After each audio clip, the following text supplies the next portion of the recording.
Over the past decade, supermarkets, shopping malls, and convenience stores have expanded rapidly across Vietnam. And how has this shift in distribution channels changed the way Vietnamese consumer shops, and how is consumer demand shaping modern retail formats today?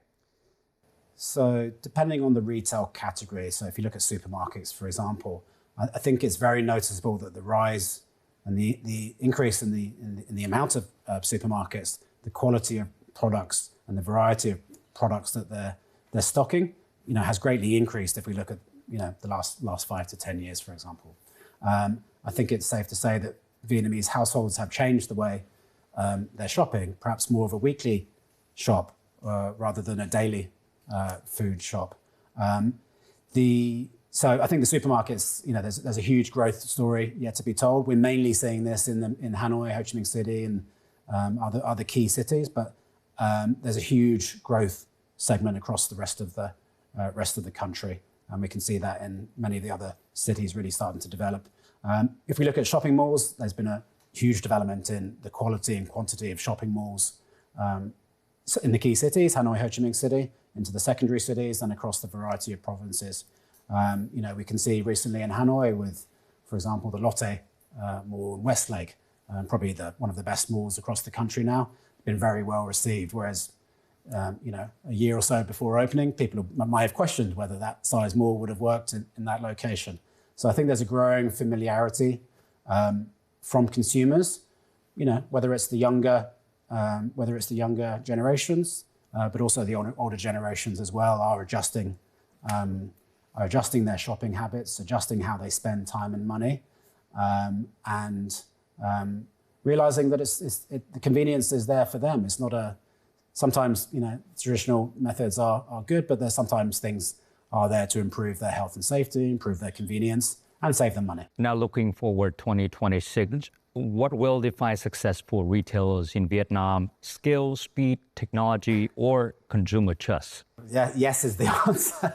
I mean, I think successful retailers do have to crack the puzzle of all of those items. It's extremely competitive for any brand, any category. There's always someone new, ready to take over their market segment and take over their space and take over their customers.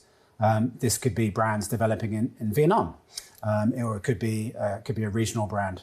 It could be Korean cosmetics. It could be a Japanese brand coming into the market. So it's not an easy business for sure. Retailers do need to look in their crystal balls, really look at the market research, really try and predict the way things are going, whether that's consumer behavior, whether that's real estate issues, whether that's rents, whether it's their product offering. So they've really got to constantly reinvent themselves, whether this is technology, R&D, or the commercial aspects of it. But lots of opportunities, and they need to make that investment in continuing to improve, who are very competitive and in many areas leading the market. Now, if you were to advise a retailer or investor today, what would you say is the most important priority to focus on in the next 2 years?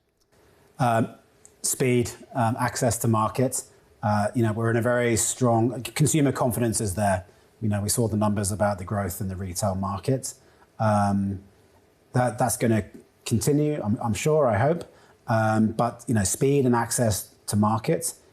If it's a brand, it's about considering these location issues, considering the market issues, considering the competition issues, but also, as you mentioned, the technology side of things and being able to access and market to such a large dynamic population with all those structural changes we talked about with demographic change, income levels, urbanization, etc. So, but if I could sum that up in one word, it would be speed to market, get on with it quickly, really start looking at it.